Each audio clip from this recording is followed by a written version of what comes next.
Ay, los agentes que esa tarde estaban de guardia en la comisaría, habían visto de todo a lo largo de sus carreras. Habían visto a gente entrar llorando, gente entrar gritando, gente que llegaba tan rota que apenas podía articular palabra. Habían visto a personas en estados de shock que tardaban horas en poder decir lo que necesitaban decir. Habían visto urgencias reales, y habían visto falsas alarmas. Habían desarrollado, como todos los profesionales que llevan años en ese trabajo, la capacidad de leer una situación en los primeros segundos. Pero ninguno de ellos había visto esto. La puerta de la comisaría se abrió. Una niña entró sola. Tenía 6 años. Llevaba ropa que no era de su talla. Tenía los pies descalzos. Tenía en la cara la expresión que tienen las personas que han decidido hacer algo, y que han puesto toda su energía en llegar al momento de hacerlo, y que cuando por fin están en ese momento, no tienen energía para nada más que quedarse quietas y respirar. La agente que se acercó primero a ella se llamaba Raquel. Llevaba 11 años en el cuerpo. Tenía 2 hijos. Reconoció en esa fracción de segundo lo que tenía delante. Se arrodilló. Puso una mano muy suavemente en el hombro de la niña. Le preguntó cómo se llamaba. La niña le dijo su nombre. Luego dijo algo más. Dijo: sé dónde está el sitio. Oh, puedo llevarlos.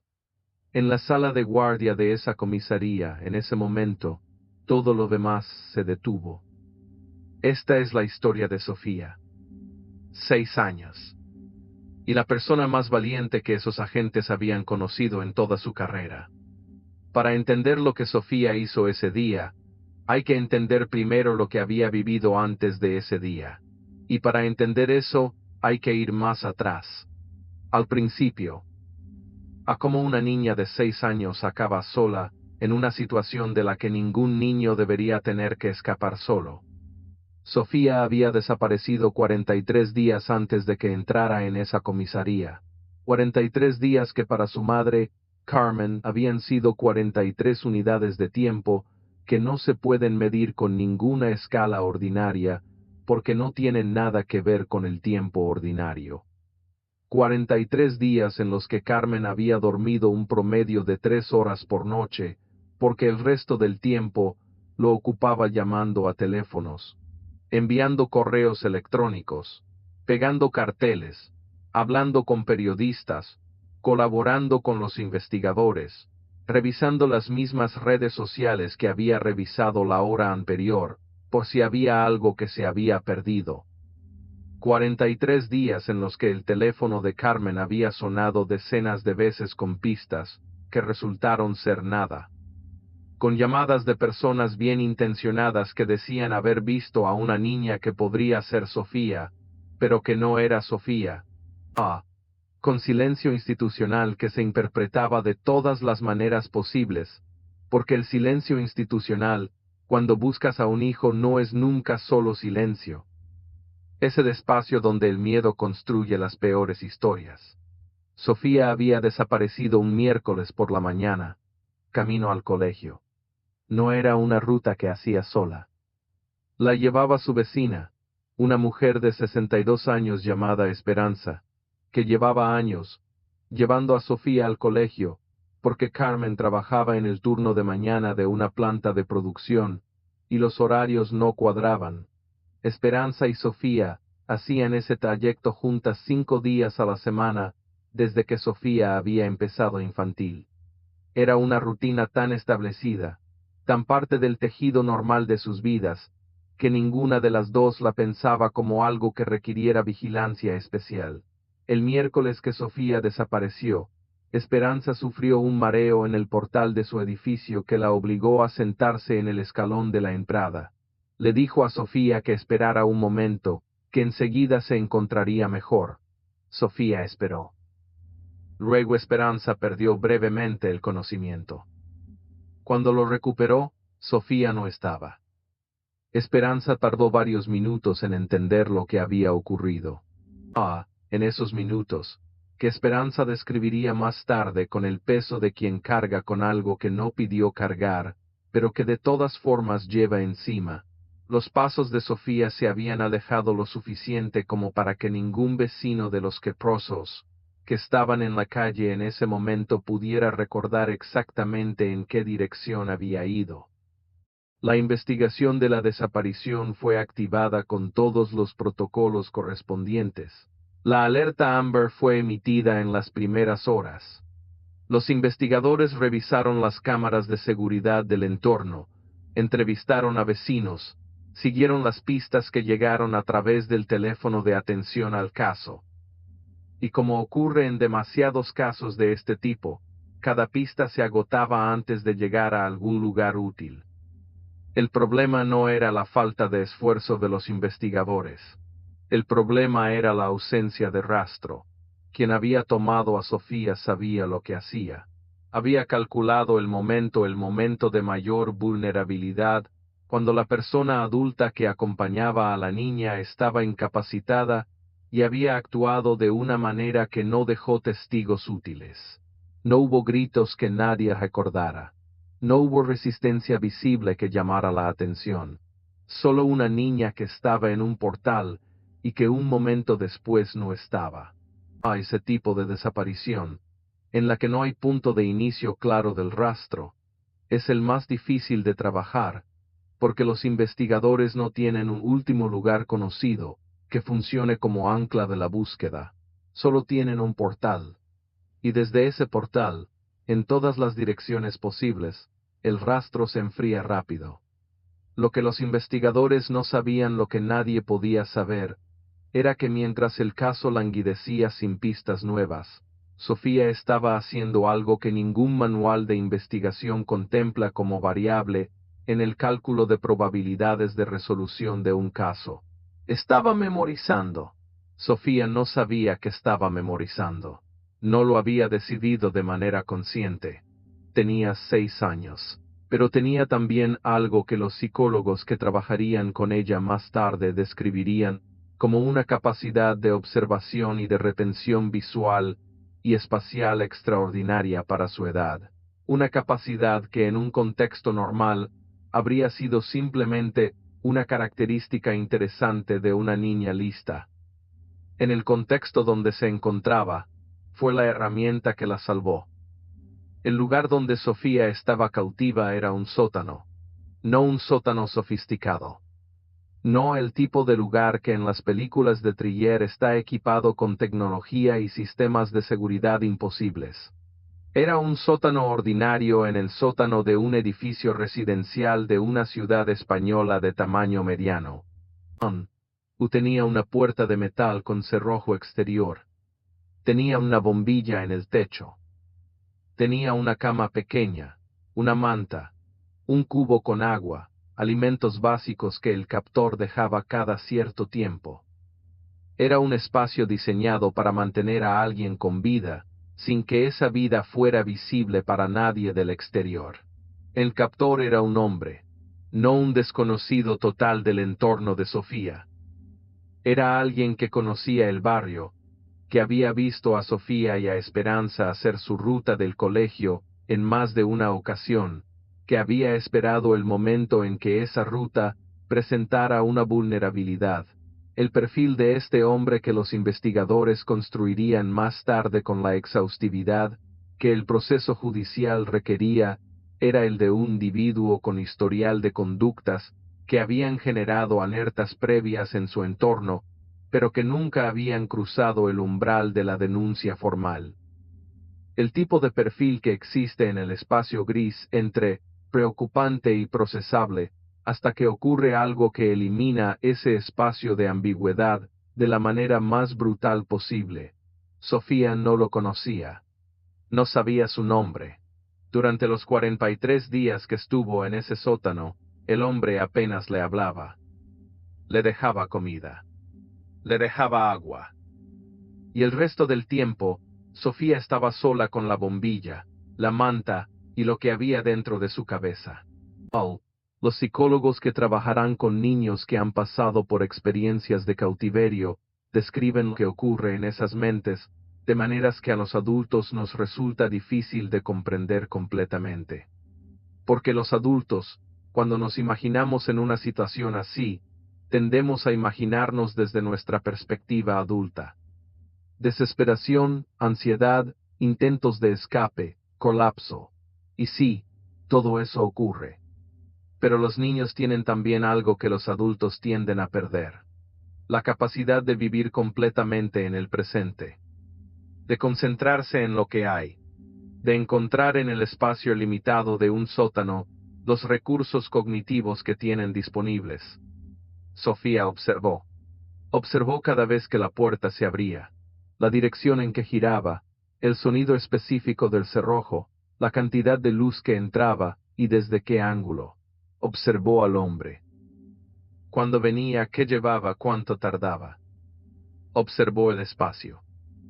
Las paredes, el techo, los rincones, los sonidos del exterior. Los coches que pasaban en determinadas horas. Una voz que a veces se escuchaba arriba, quizás un vecino. El sonido de lluvia en algún momento. Los cambios de luz que se filtraban por una rendija mínima en la parte alta de una pared que debía estar a nivel del suelo exterior. Ay, y en algún momento. En un momento que Sofía no supo identificar exactamente, porque el tiempo dentro de ese sótano no funcionaba con la misma lógica que el tiempo fuera. Encontró que la puerta no estaba perfectamente cerrada. El hombre había salido con prisa en algún momento de esa tarde. Por la razón que fuera un descuido, una distracción. La arrogancia de quien lleva demasiado tiempo seguro de que el sistema que ha montado es infalible, el cerrojo no había quedado completamente encajado. No estaba abierto. Estaba casi cerrado, que es una diferencia enorme cuando tienes 6 años y empujas con todo lo que tienes. Sofía empujó. La puerta cedió.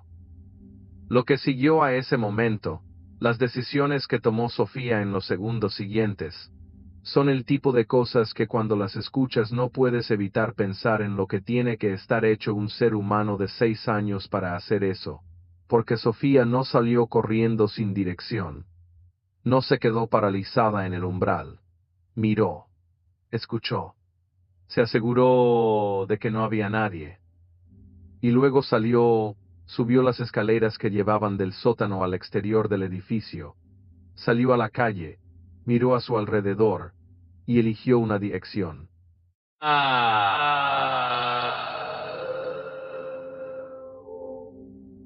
O eligió la dirección correcta. Porque durante 43 días Sofía había estado escuchando. Había identificado el tipo de sonidos que vienen de una calle con tráfico frecuente. Había identificado el ángulo desde el que llegaba la luz de la mañana a través de esa rendija, lo que le daba una referencia de orientación. Había construido, en su cabeza de 6 años, un mapa imperfecto pero funcional de lo que estaba fuera de ese sótano. Los investigadores, cuando reconstruyeron más tarde el recorrido que Sofía había hecho desde el edificio hasta la comisaría, midieron la distancia. 700 metros. En línea relativamente recta, con un solo giro en una calle. 700 metros que para una niña de 6 años descalza, que había pasado 43 días en un sótano, que no sabía exactamente dónde estaba, son 700 metros que requieren un tipo de determinación que los agentes que la recibieron en la comisaría describirían más tarde como lo más impresionante que han visto en su vida profesional. Raquel, la agente que se había arrodillado frente a Sofía y le había preguntado su nombre, no perdió ni un segundo cuando Sofía dijo que podía llevarlos al lugar. Se giró hacia sus compañeros. En la sala de guardia, sin que nadie lo dijera en voz alta, todo el mundo entendió lo que había que hacer. El protocolo en estos casos es claro. La prioridad es la seguridad de la menor, la preservación de la escena y la detención del sospechoso en ese orden. Raquel recogió a Sofía en brazos, la llevó al asiento trasero de un vehículo policial, se sentó con ella. Le tomó la mano y le dijo que iban a ir despacio, y que si en algún momento quería parar, paraban. Sofía dijo que no quería parar. Dijo que quería ir.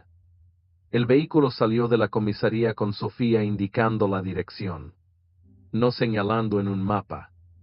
No describiendo el lugar con palabras. Mirando por la ventanilla y diciendo, por aquí. Ahora gira. Sigue recto. Aquí. El conductor, un agente con 12 años de servicio, que esa noche le contaría a su mujer lo que había vivido esa guaisa mía. Lo que había vivido esa tarde con la voz que se tiene cuando algo te mueve algo muy adentro, que no terminas de identificar. Siguió las indicaciones de una niña de 6 años, con la misma atención que habría seguido las de cualquier testigo adulto. Porque lo que Sofía sabía era real, y lo que Sofía estaba haciendo requería el respeto total de todos los adultos en ese coche. 700 metros. 3 minutos de trayecto. Y cuando el vehículo se detuvo frente al edificio que Sofía indicó, cuando los cosáis miraron la fachada, y luego miraron a la niña, Sofía asintió con la cabeza. Es aquí. Los agentes solicitaron refuerzos inmediatamente. El edificio fue rodeado. En los minutos siguientes, el hombre fue localizado en su piso, dentro del mismo edificio, a 2 plantas del sótano, donde había tenido a Sofía cautiva. Hu fue detenido sin resistencia. No dijo nada en el momento de la detención. Los agentes que lo detuvieron lo describieron como alguien que parecía no del todo sorprendido. Como si alguna parte de él hubiera sabido que esto iba a terminar así, aunque no hubiera sabido exactamente cuándo. El sótano fue procesado por los técnicos forenses esa misma noche. Las evidencias recogidas en ese espacio construirían más tarde el caso completo contra el detenido. Todo estaba ahí. Todo lo que durante 43 días había pasado en ese sótano quedaba registrado de la manera en que las escenas del crimen registran lo que ocurrió en ellas. Con la paciencia y la objetividad de los objetos, que no mienten y que no olvidan. Mientras el sótano era procesado, Sofía estaba en el hospital. Los médicos que la examinaron registraron sus condiciones físicas. Deshidratación leve, deficiencia nutricional moderada, algunas marcas de las condiciones de la cautividad. Pero estable. Viva. Físicamente más entera de lo que los médicos esperaban encontrar después de 43 días. Carmen llegó al hospital 22 minutos después de que los investigadores la llamaran.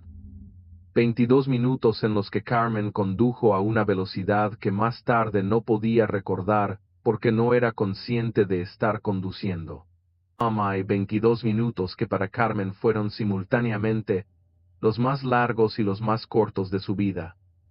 Lo que ocurrió cuando Carmen entró en la sala del hospital donde estaba Sofía es uno de esos momentos que no necesitan descripción elaborada, porque la elaboración los reduce. Solo hay una manera de contar ese momento. Carmen y Sofía estaban juntas. Después de 43 días, estaban juntas. Esperanza, la vecina que había estado con Sofía el día de la desaparición, llegó al hospital poco después. Había estado esperando en casa de su hija, sola, sin saber nada, con el teléfono en la mano, desde las primeras horas del día de la desaparición. 43 días de culpa silenciosa, del tipo de culpa que no tiene remedio posible, porque el hecho no puede deshacerse, solo puede ser seguido por lo que viene después.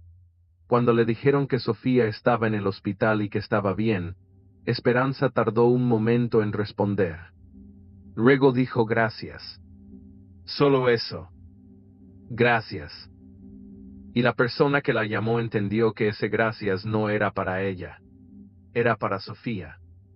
El proceso que vino después del rescate tiene 2 partes que merecen ser contadas con el mismo rigor que el rescate mismo. La primera es la parte judicial. La segunda es la parte humana. La parte judicial fue extensa y fue sólida. El hombre detenido fue procesado por un conjunto de delitos que en el Código Penal español tienen penas que reflejan la gravedad de lo ocurrido. Detención ilegal de menor, secuestro, delitos contra la integridad moral, entre otros cargos adicionales que el proceso judicial fue precisando a medida que la investigación avanzaba. La defensa intentó varias estrategias, algunas de las cuales chocaron con la solidez de las evidencias físicas recogidas en el sótano, y con algo que la defensa no había calculado del todo: la calidad del testimonio de Sofía. Sofía declaró, no de la manera en que un adulto declara en un proceso judicial, sentada en una sala de audiencias frente a un tribunal. Declaró en el formato adaptado para menores que el sistema judicial español establece para los casos en que los testigos son niños. En una sala separada, con una psicóloga especializada en testimonio infantil, con la declaración grabada en video para ser reproducida en la sala de vistas en lugar de someter a la niña a la presencia física del acusado y del proceso judicial en pleno. La psicóloga que realizó la entrevista forense con Sofía declaró más tarde ante el tribunal sobre la calidad y la fiabilidad del testimonio de la niña. Lo que describió fue un relato que presentaba todos los indicadores de credibilidad establecidos en la literatura especializada. Consistencia interna, detalles sensoriales específicos y verificables, ausencia de elementos sugeridos por terceros, estructura narrativa coherente con la capacidad cognitiva de una niña de su edad. En particular, la psicóloga señaló algo que el tribunal escuchó con una atención total: los detalles espaciales que Sofía describía del lugar de cautividad, dimensiones aproximadas, distribución de elementos, características de la puerta, descripción de los sonidos exteriores, coincidían con una precisión extraordinaria con lo que los técnicos forenses habían documentado al procesar la escena. Sofía había descrito el sótano con la exactitud de alguien que lo había estudiado durante 43 días. Porque era exactamente lo que había hecho. El acusado fue condenado. La sentencia fue la máxima aplicable para los delitos juzgados. En la lectura del veredicto, la sala de vistas estaba llena, con la prensa, con representantes de organizaciones de protección a la infancia, con algunos de los agentes que habían trabajado el caso. El inspector que había coordinado la investigación durante los 43 días de búsqueda y que había pasado esos días con el peso de no tener pistas suficientes, con la angustia específica de los investigadores, que saben que el tiempo que pasa sin resultado es tiempo que alguien está pagando con sufrimiento real, escuchó el veredicto con los brazos cruzados y los ojos fijos en un punto indefinido de la sala. Cuando terminó la lectura, uno de sus compañeros le puso una mano en el hombro. El inspector no dijo nada. La parte humana del proceso posterior fue más larga y más compleja. Sofía recibió acompañamiento psicológico especializado desde el primer día. Los profesionales que trabajaron con ella a lo largo de los meses siguientes lo hicieron con la conciencia de que lo que había vivido una niña de 6 años en 43 días de cautividad deja marcas que no se borran, pero que sí pueden ser integradas. Que el trabajo del trauma infantil no es hacer como que no ocurrió. Es ayudar a que el niño construya un sentido de sí mismo que incluye lo que vivió, pero que no está definido solo por eso. Sofía tenía 6 años cuando fue cautiva, y tenía 6 años cuando se liberó. Tenía también algo que los psicólogos que la trataron notaron desde el principio: una capacidad de procesar su experiencia que no es típica en niños de su edad. No en el sentido de que lo hacía sin dificultad. Lo hacía con dificultad, como cualquier niño que ha pasado por algo así. Pero lo hacía. Hablaba. Hacía preguntas. Quería entender. Quería que los adultos que la rodeaban le explicaran cosas, no que se las ocultaran. Carmen tomó la decisión de no ocultar. De no construir una narrativa edulcorada de lo que había pasado que Sofía fuera a desmontar sola con el tiempo, y con las preguntas que inevitablemente haría. La psicóloga que acompañaba a Carmen durante ese periodo la avaló en esa decisión. No fue fácil. No hay nada fácil en hablar con tu hija de 6 años sobre lo que le ocurrió y sobre las personas que pueden hacer ese tipo de daño. Pero fue la decisión correcta, y Sofía la recibió de la manera que reciben los niños la verdad, cuando los adultos la dicen con amor y sin pánico, con preguntas, con tiempo, con la confianza de que si puede preguntarlo, puede manejarlo. La investigación del caso también produjo consecuencias que van más allá del proceso judicial individual. El perfil del detenido, cuando fue analizado en profundidad por los investigadores, reveló algo que ya se ha mencionado en este expediente. Había señales previas, comportamientos que personas de su entorno habían notado como inquietantes, sin llegar a formular una denuncia. Esto no es inusual. De hecho, uno de los patrones más documentados en los perfiles de individuos que cometen este tipo de delitos. El rastro existe antes del crimen. Está disperso, está fragmentado, está en la memoria de personas que no saben que sus observaciones individuales formarían un patrón si alguien las sumara. Pero está. El caso de Sofía se convirtió en un punto de referencia en los debates sobre dos cuestiones concretas del sistema de protección a la infancia en España. La primera es el tiempo de activación de la alerta AMA-BER y los criterios que determinan cuándo se activa. La segunda es el sistema de recogida y cruce de información sobre comportamientos sospechosos en entornos comunitarios, el mecanismo por el cual las observaciones de vecinos, comerciantes y ciudadanos pueden llegar a las unidades policiales de manera que sean útiles para la prevención, no solo para la investigación posterior al crimen. Sobre la primera cuestión, las organizaciones especializadas en protección de menores en España llevan años señalando que los criterios de activación de la alerta en algunos casos son más lentos de lo que deberían ser. La alerta en el caso de Sofía fue activada en las primeras horas, que es lo que el protocolo establece, y que en este caso se cumplió. Pero hay casos donde la activación tarda más, donde los criterios se aplican de manera más conservadora, donde el tiempo que pasa entre la desaparición y la alerta pública es tiempo perdido.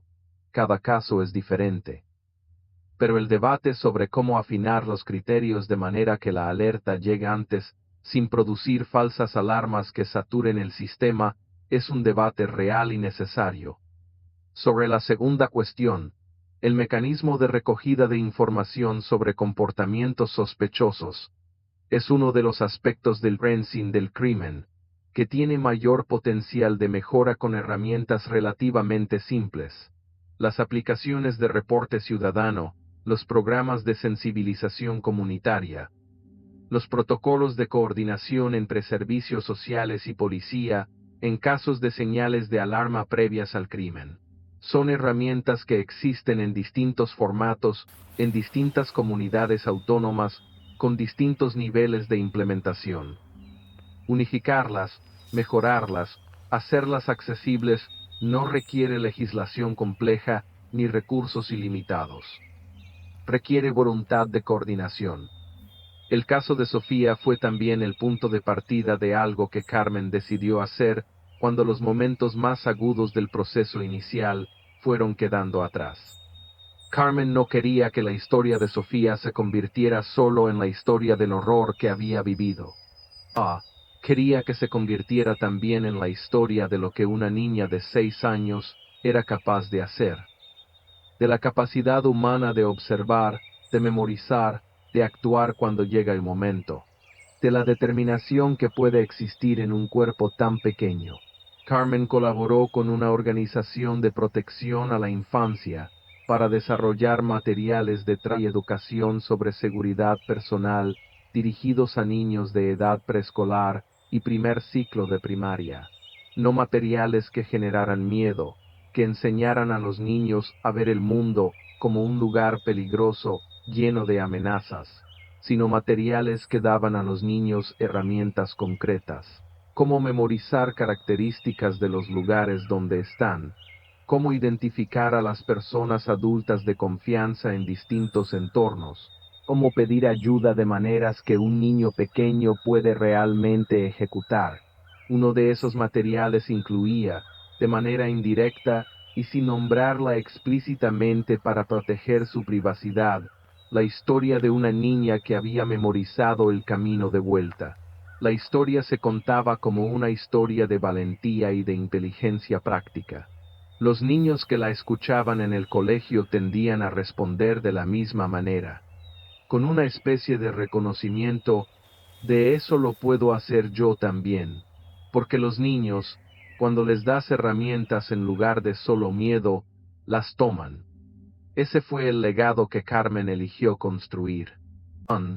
No el único legado posible, pero el que tenía sentido para ella, para Sofía, para las personas que querían que de todo lo que había ocurrido quedara algo útil además del dolor.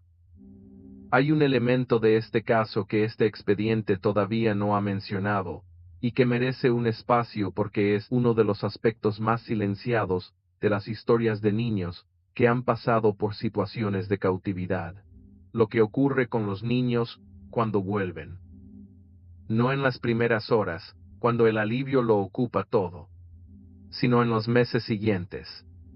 En el proceso de reintegración a la vida ordinaria, que en papel suena simple, el niño vuelve a casa, vuelve al colegio, vuelve a sus rutinas, y que en la práctica es uno de los procesos más complejos y más demandantes que puede vivir una familia. Sofía volvió al colegio. No de inmediato, pero volvió. Volvió a su clase. Volvió a sus compañeros, que tenían 6 años, y que en su mayoría no entendían del todo lo que le había pasado a Sofía, pero que la recibieron con esa simplicidad directa que tienen los niños.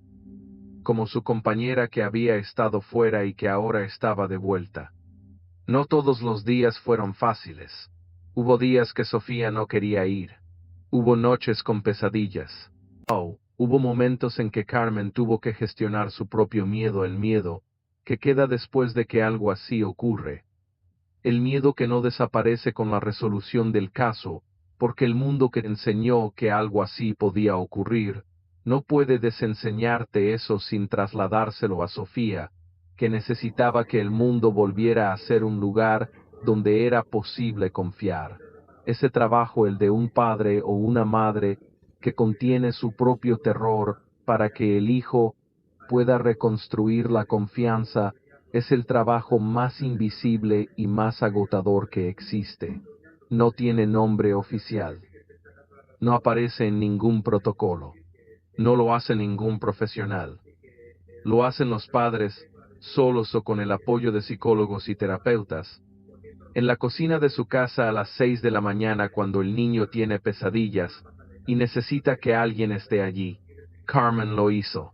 Cada día. Con la misma determinación con que Sofía había caminado 700 metros descalza hasta una comisaría. El sistema de atención psicológica a víctimas de crímenes violentos en España tiene recursos específicos para las familias en estas situaciones. El Servicio de Atención a Víctimas de la Oficina de Atención a las Víctimas del Delito, presente en todos los juzgados, ofrece orientación sobre los recursos disponibles. Las comunidades autónomas tienen programas específicos de apoyo psicológico a menores víctimas. La clave. Que cualquier organización de apoyo a familias en estas situaciones señala como uno de los mayores obstáculos, es que las familias sepan que esos recursos existen y que les corresponde usarlos. El estigma, la sensación de que uno debería poder manejarlo solo, la desconfianza en los sistemas institucionales después de haber pasado por un proceso judicial traumático. Todo eso hace que familias que podrían beneficiarse del apoyo disponible no lleguen a él. Si estás viendo este video y conoces a alguien que haya pasado o esté pasando por una situación similar, saber que ese apoyo existe y decírselo puede ser la diferencia entre que lo busquen y que no lo busquen. A veces la información más simple es la más importante. Hay también algo que los investigadores que trabajaron el caso de Sofía llevan. Lo llevan de manera diferente cada uno. El inspector que coordinó la búsqueda, la agente Raquel que se arrodilló frente a Sofía en la comisaría, el conductor que siguió sus indicaciones durante 700 metros, los técnicos forenses que procesaron el sótano, todos llevan algo que no se va del todo cuando termina un caso así. Algo que algunos llaman satisfacción y otros llaman alivio, y que en realidad es ninguna de las dos cosas de manera limpia, porque para que esa satisfacción o ese alivio existieran, primero tuvo que ocurrir algo que nunca debería haber ocurrido. Raquel, la agente que estuvo con Sofía en el coche durante el recorrido de vuelta, dio una entrevista años después del caso a una revista especializada en investigación policial. Le preguntaron cómo había manejado ese momento, esos 3 minutos en el asiento trasero de un vehículo policial, con una niña de 6 años indicando la dirección. Raquel respondió que en esos 3 minutos no había manejado nada, que había estado completamente presente, completamente pendiente de Sofía, completamente a disposición de lo que la niña necesitara, y que lo único que pensaba, con una claridad absoluta, era que la tarea de ese momento era que Sofía se sintiera segura mientras hacía lo que había decidido hacer. No la traté como a una víctima que necesitaba ser protegida, dijo Raquel. La traté como a alguien que sabía lo que hacía, y que necesitaba que yo estuviera ahí para que pudiera hacerlo. Esa distinción entre tratar a alguien como víctima que necesita protección y tratar a alguien como agente que necesita apoyo es más importante de lo que parece. Sofía había tomado la decisión de ir a la comisaría. Sofía había tomado la decisión de ofrecer guiarlos. Sofía estaba ejerciendo, en la medida en que una niña de 6 años puede ejercerlo, su agencia.